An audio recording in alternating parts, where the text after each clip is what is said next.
आज हम लोग द प्राइसलेस गिफ्ट का लास्ट पार्ट कंप्लीट करेंगे। Several months past I visited Maggie and Mrs Baithy. कई महीने बीत गए मैगी और मिसेज बैथी से मिले हुए। किसको? लेखक को, राइटर को। But no news had come from Frankie. Frankie का कोई भी न्यूज मिसेज बैथी को अब तक नहीं मिला था। Mrs Baithy was sick in a serious condition aggravated by her anxiety for Frankie. Mrs Baithy का कंडीशन खराब हो चला था, वो बीमार हो चली थी। वो अपने बेटे के बारे में, फ्रैंकी के बारे में सोच करके और ज़्यादा बीमार हो रहे थे। उनका हालत बुरा हो रहा था। I was in a fix. मैं फिक्स हो गया था। फिक्स मतलब मुझे समझ में नहीं आ रहा था कि मैं उन लोगों का मदद कैसे करूं, मैं उन लोगों के लिए क्या करूं। किसको समझ में नहीं आ रहा था? राइटर को समझ में नहीं आ रहा था, नरेटर को समझ में नहीं आ रहा था कि वो मैगी और मिसेस बैथी के लिए क्या करे। What could I say to console the mother? मैं कैसे उसकी माँ को, मैगी की माँ को वो तसल्ली देता, कैसे कंसोल करता, कैसे हिम्मत बनाता। Only God knew whether Frankie was still alive or dead. सिर्फ ईश्वर को ही मालूम था। किसको मालूम था? सिर्फ ईश्वर को ही मालूम था कि फ्रैंकी जीवित है या उसका मृत्यु हो गया है, मौत हो गया है। Mister Gupta, the girl said, लड़की बोलती है, यानी कि मिसेज बैथी की लड़की मैगी बोलती है। किसको? गुप्ता को, राइटर को। My mother was not been ill like this before. मेरी माँ इस तरह से कभी भी बीमार नहीं पड़ी।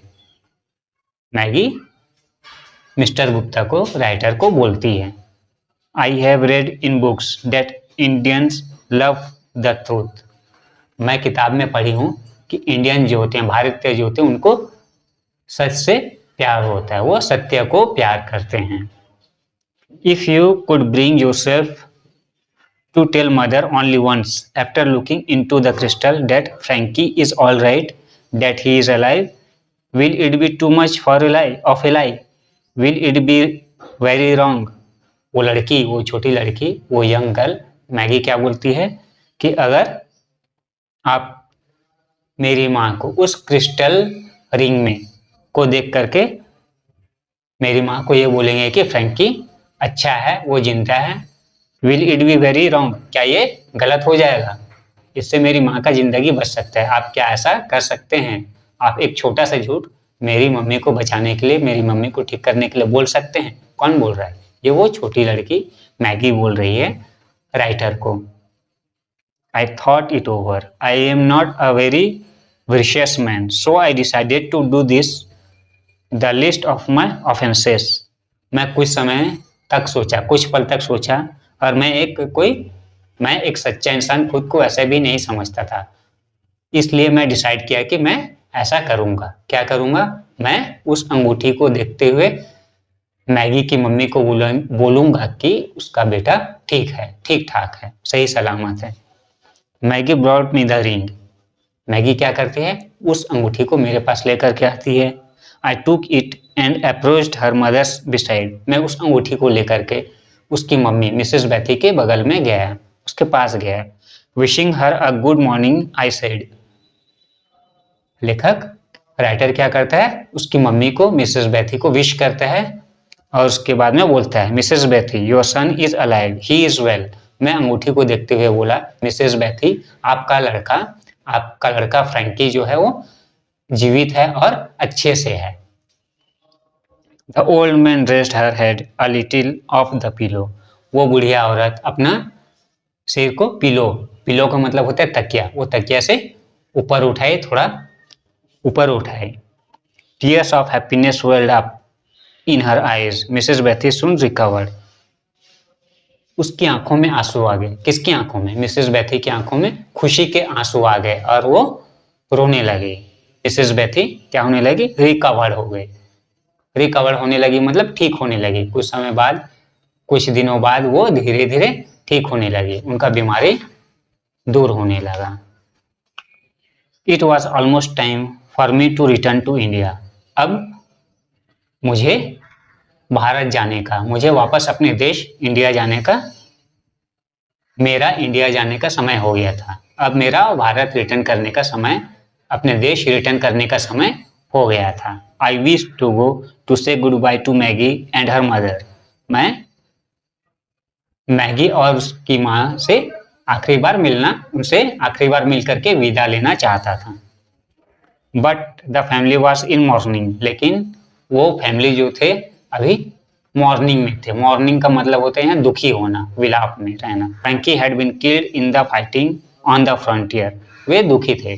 क्यों दुखी थे? क्योंकि उनका लड़का जो था वो लड़ाई करते हुए मारा गया था। लड़ाई करते हुए वो युद्ध में शहीद हो गया था। I calculated and found that Frankie had been dead some days when I told his mother he was alive and well. मैं कैलकुलेट किया, मैं हिसाब लगाया। कौन? लेखक यहाँ बोल रहे हैं कि मैं हिसाब लगाया कि जब मैं मैगी की मम्मी को बोला था कि उनका बेटा ठीक है, उससे कुछ समय पहले ही फ्रैंकी का डेथ हो चुका था। I felt ashamed to face Mrs Bethy. मुझे अब शर्म आने लगा कि मैं मिसेज बेथी का सामना कैसे करूं, क्योंकि मैं झूठ बोला था। So I wrote a letter to them. इसलिए मैं एक लेटर उन लोगों के पास लिखा। Announcing my departure and bidding them goodbye, कि मैं अब यहाँ से अपने देश वापस जा रहा हूँ, अपने देश भारत वापस जा रहा हूँ और उनसे विदा ले रहा हूँ। वो उनको विश करता है, गुड बाय करता है। The morning of the last day in London dawned. जब मुझे वहाँ से निकलना था सुबह हुआ, डॉन्ड हुआ। डॉन्ड का मतलब होता है भोर होना, आखिरी सुबह हुआ। I was to leave that night, और उसी दिन का रात को मुझे वहाँ से जाना था, अपने वतन के लिए, अपने देश के लिए वहाँ से निकलना था उसी रात को। As I was having my breakfast there was a knock at the door. जब मैं नाश्ता कर रहा था तो तभी दरवाजे पर क्या होता है? दरवाजे पर दस्तक होता है, नॉक होता है। Maggie had come to say goodbye, she was wearing black. मैं दरवाजा खोला तो क्या देखा? सामने मैगी खड़ी थी, वो काला ड्रेस में थी।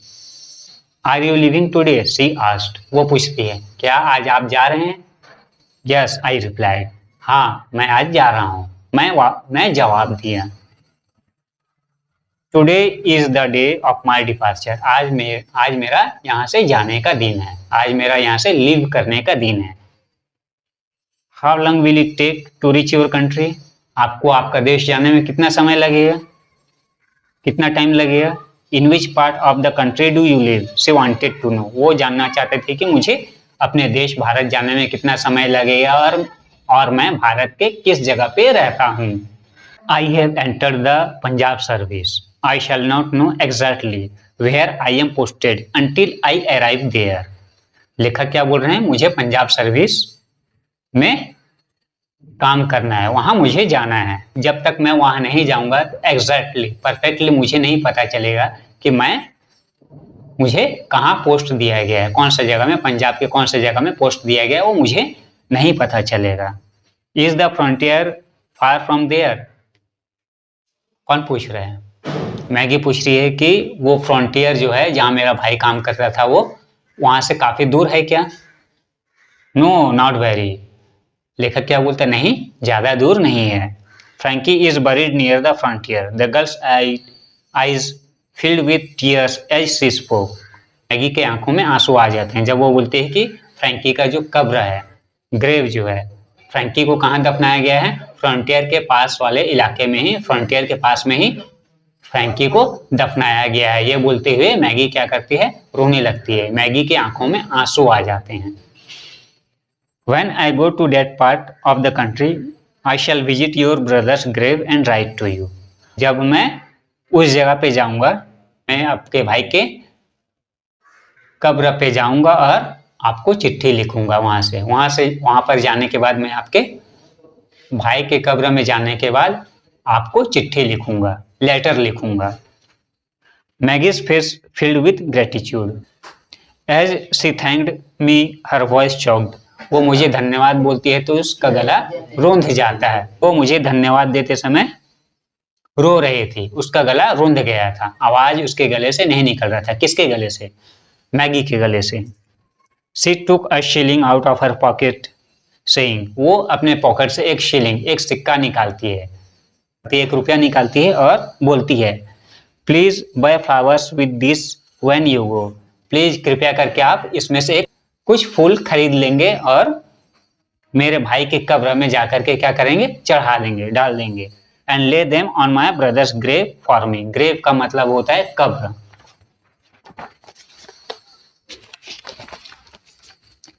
इन my emotion I lowered my eyes. मैं इमोशनली क्या किया, मैं भी दुखी हो गया और अपनी आंखों को झुका लिया। कौन झुका लिया, यहाँ कौन बोल रहा है, यहाँ राइटर, नैरेटर, लेखक, वो बोल रहे हैं। The child had earn the shilling with so much toil. क्यों लेखक दुखी हो गया, क्योंकि वो लड़की, वो छोटी बच्ची मैगी, वो बहुत मुश्किल से, टॉयल का मतलब होता है कड़ी मेहनत से, कड़ी मेहनत से वो शिलिंग, वो सिक्का कमाई थी, अर्जित की थी। I felt like returning to her. मैं सोचा कि ये पैसा उसको वापस कर दूं। Explaining that in our country flowers grow in great profusion. ये बोलते हुए कि हमारे देश में फूल बहुत सारे वैसे ही इधर उधर उगते हैं, आसानी से मिल जाते हैं।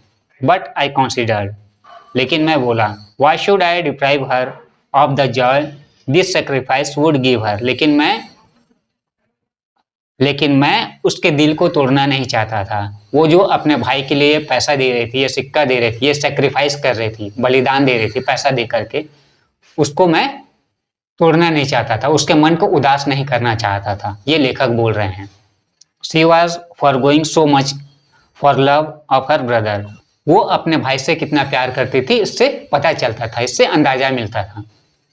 The Joy of doing it was beyond all price. उसका जो खुशी था अपने भाई के लिए बलिदान देना, फूल के लिए पैसा देना, जो उसके लिए काफी महत्वपूर्ण था। वो पैसा जो था उसके लिए बहुत ही वैल्यूएबल था, बहुत ही कीमती था, उसको मैं छीनना नहीं चाहता था। The grief in her heart would be eased a little, I picked up the shilling. इसलिए मैं क्या किया, मैं उसके दुखों को कम करने के लिए चुपचाप उससे वो शिलिंग, वो सिक्का ले लिया। मैगी, आई सेड, मैगी, मैं बोला, Maggie, I shall use this shilling to buy flowers and put them on your brother's grave. इसलिए मैं बोला कि इस पैसे से, इस सिक्के से मैं फूल खरीद करके तुम्हारे भाई के ग्रेव में, तुम्हारे भाई के कब्र पे डालूंगा, जरूर डालूंगा। Maggi stood up. अब मैगी वहां से खड़ी हो जाती है। How can I ever thank you. वो जाने के लिए खड़ी हो गई और बोली कि मैं आपको किस तरह से धन्यवाद दूं, मैं हमेशा आपका आभारी रहूंगी। She said goodbye remember to write. वो ऐसा बोल करके गुड बाय करती है, मेरे से विदा लेकर के चले जाती है और जाते जाते बोलती है कि आप कृपया करके मुझे चिट्ठी भी लिखिएगा। I got up, held her hand, goodbye Maggie, God bless you. मैं भी खड़ा हो गया, उसका हाथ पकड़ा, उसको धीरज बंधाया और बोला कि ईश्वर तुम्हारा भला करे, God bless you. I said, Maggie left, I wiped a tear from my eyes.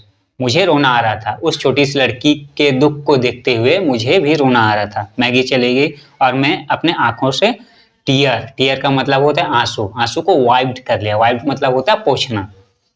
And went upstairs to pack my bags. और सीढ़ी चढ़ करके रूम में गया ताकि मैं अपने सामानों को पैक कर सकूं। तो ये कहानी यहाँ पर समाप्त होता है।